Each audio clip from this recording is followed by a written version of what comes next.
Assalamualaikum warahmatullahi wabarakatuh. Halo teman-teman, salam sejahtera untuk kita semua. Pada diskusi kali ini, kami akan mengangkat topik mengenai pengendalian sosial. Topik ini diangkat karena merupakan tugas dari mata kuliah pengantar sosiologi antropologi yang diberikan oleh Bapak Sopian Tamrin. Saya, Anugrah Suci Nur Fadila, mahasiswi semester 1 jurusan Ilmu Administrasi Negara, akan bertindak selaku moderator yang akan membimbing jalannya diskusi ini. Akan tetapi sebelum melangkah pada penyajian materi, saya akan memperkenalkan teman-teman saya yang akan menjadi pembicara. Adapun pembicara yang pertama yaitu Mutmain Abdu, yang kedua Muhammad Fatur Rahman Suparman selaku pemateri yang kedua, Feby Febrianti Mansur selaku pemateri yang ketiga, saya sendiri sebagai pembicara yang keempat, dan yang terakhir, Imran Hanafi Gani selaku pembicara yang kelima. Baiklah, saya persilakan kepada pemateri yang pertama untuk memaparkan materinya. Waktu dan tempat disediakan. Baik, terima kasih atas kesempatan yang diberikan kepada moderator. Saya Mutmain Abdu selaku pemateri pertama akan menjelaskan apa itu pengendalian sosial. Menurut Peter L. Berger, tahun 1978, pengendalian sosial adalah berbagai cara yang digunakan masyarakat untuk menertibkan anggota yang membangkang atau menentang. Sementara itu, menurut Rucek tahun 1965, pengendalian sosial adalah suatu istilah kolektif yang mengacu pada proses terencana atau tidak untuk mengajar individu agar dapat menyesuaikan diri dengan kebiasaan dan nilai kelompok tempat tinggal mereka. Sedangkan menurut Surjono Soekanto tahun 1981, yang dimaksud pengendalian sosial adalah suatu proses baik yang direncanakan atau tidak direncanakan yang bertujuan untuk mengajak dan membimbing atau bahkan memaksa warga masyarakat agar mematuhi nilai-nilai dan kaidah-kaidah yang berlaku. Selanjutnya, salah satu bentuk pengendalian sosial. Bisa kita lihat salah satu contohnya yaitu rambu lalu lintas dilarang stop atau berhenti, yang dimana ketika bepergian naik kendaraan di jalan raya, pastilah Anda pernah melihat rambu-rambu yang terpasang di sepanjang jalan. Di sebuah jalan yang di salah satu sisinya terpasang rambu dilarang berhenti, sebaiknya jangan coba-coba untuk berhenti, karena bila mana ada polisi, maka pasti Anda akan ditegur atau bahkan dilarang, tetapi karena dalam peraturan yang berlaku telah ditetapkan bahwa bila mana seseorang melanggar isi perintah rambu itu akan dikenakan ancaman denda ataupun sanksi tertentu. Baik, materi selanjutnya akan dipaparkan oleh pemateri kedua. Assalamualaikum warahmatullahi wabarakatuh.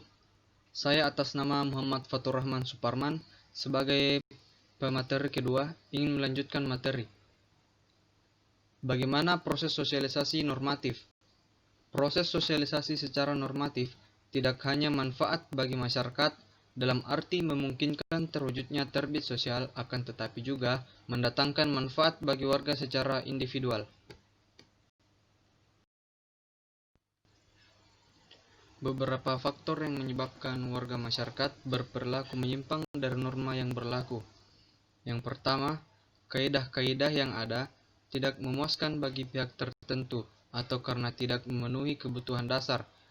Dan yang kedua, kaidah yang ada kurang jelas perumusannya sehingga menimbulkan aneka penafsiran dan penerapan. Yang ketiga, di dalam masyarakat terjadi konflik antara peranan-peranan yang dipegang warga masyarakat. Yang keempat atau terakhir, memang tidak mungkin untuk mengatur semua kepentingan warga masyarakat secara merata. Baiklah, materi selanjutnya akan dibacakan oleh pemateri ketiga.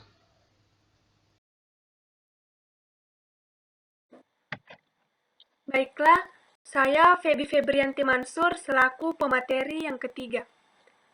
Ada 3 jenis sanksi yang digunakan di dalam usaha pelaksanaan kontrol sosial.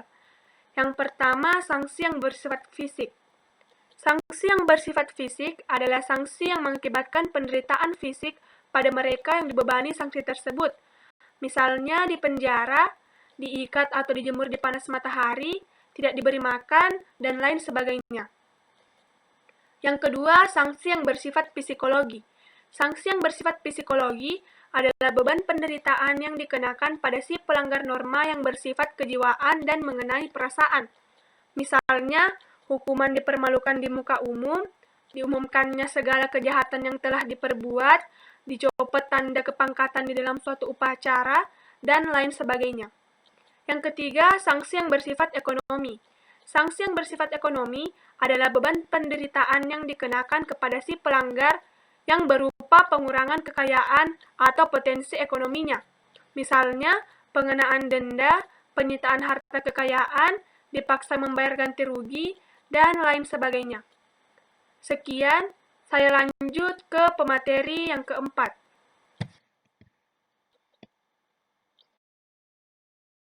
Baiklah, di sini saya Anugrah Suci Nur Fadila akan menjelaskan mengenai efektif tidaknya kontrol sosial.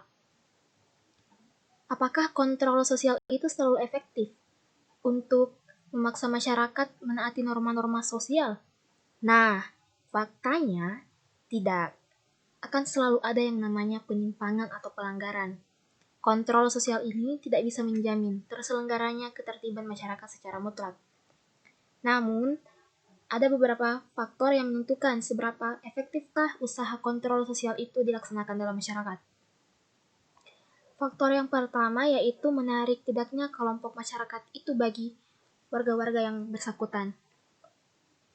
Semakin menarik suatu kelompok masyarakat, maka semakin besar pula efektivitas kontrol sosial atas masyarakat tersebut. Mengapa demikian?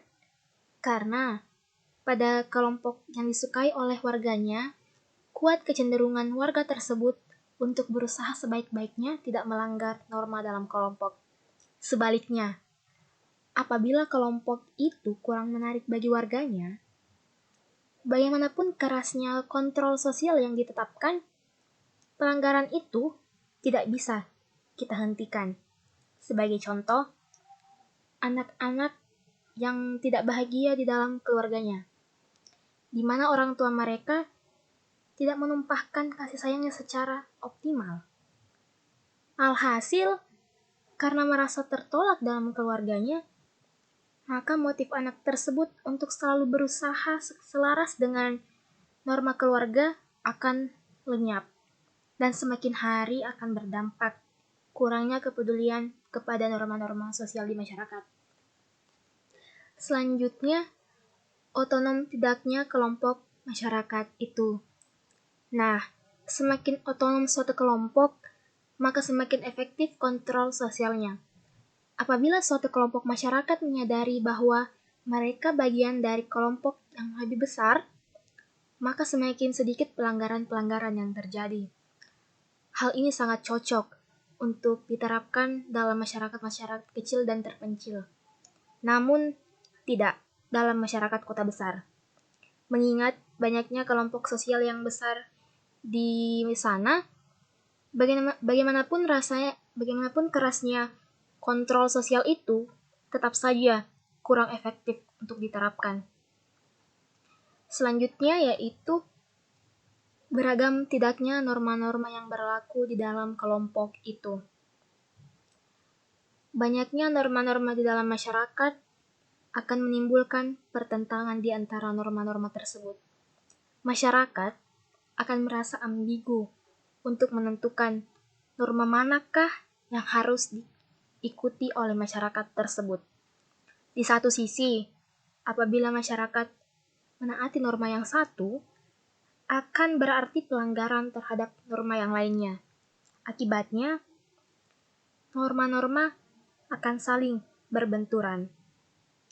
Dan kontrol sosial itu tidak akan mungkin diselenggarakan secara efektif.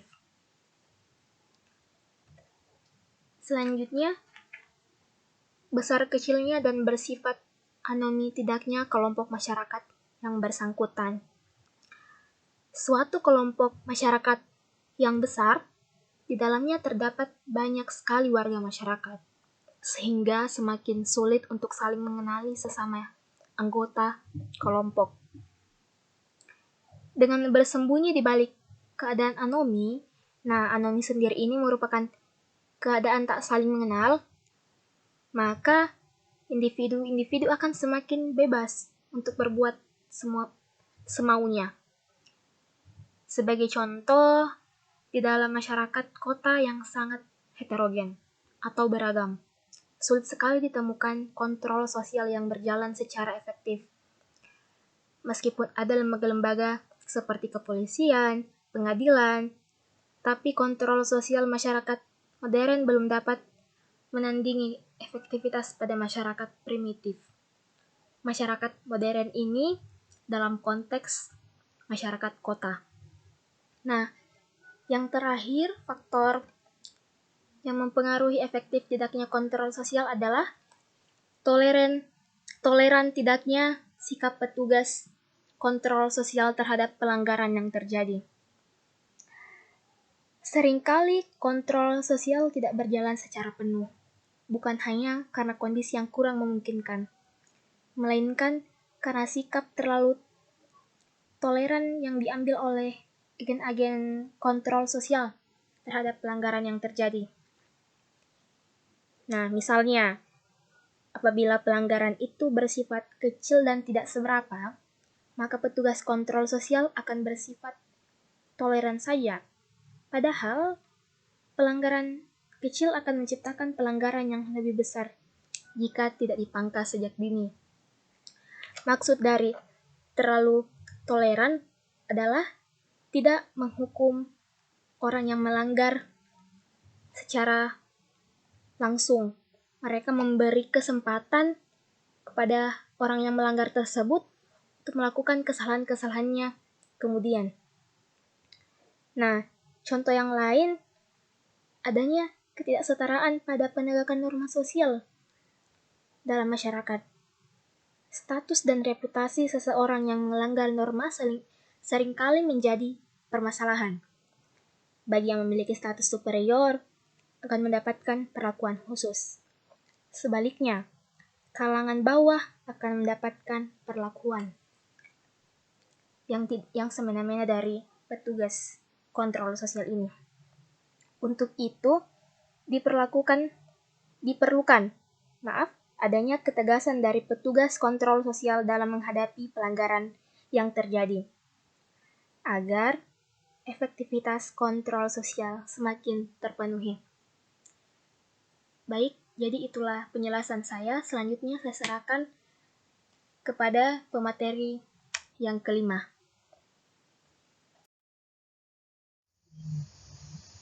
Baik, saya atas nama Imran Nabigali selaku pemateri kelima yang akan melanjutkan materi, yaitu bentuk pengendalian sosial, yang dimana terbagi atas dua.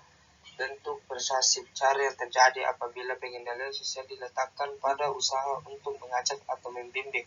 Bentuk koersif, cara yang tekanan diletakkan pada kekerasan atau ancaman dengan mempergunakan atau mengandalkan kekuatan fisik.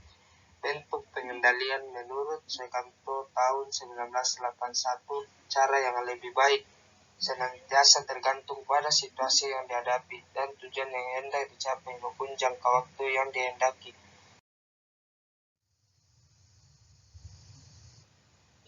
Menurut Recek tahun 1965, metode kontrol sosial bervariasi menurut tujuan dan sifat kelompok yang bersangkutan, bahwa pengendalian sosial pada dasarnya bisa dilaksanakan melalui institusi atau tidak. Ada yang dilakukan secara lisan dan secara simbolis, ada yang dilakukan secara kekerasan, dan ada yang menggunakan hukum, dan ada yang menggunakan imbalan, serta ada yang bersifat informal, dan ada pula yang bersifat formal. Sekian materi dari saya kembalikan ke moderator. Baik, demikianlah presentasi kami selaku kelompok 7. Pesan dari kami adalah, marilah kita menaati norma-norma yang berlaku dalam masyarakat, agar terciptanya ketertiban sosial. Sekian presentasi dari kami, lebih dan kurangnya mohon dimaafkan. Assalamualaikum warahmatullahi wabarakatuh.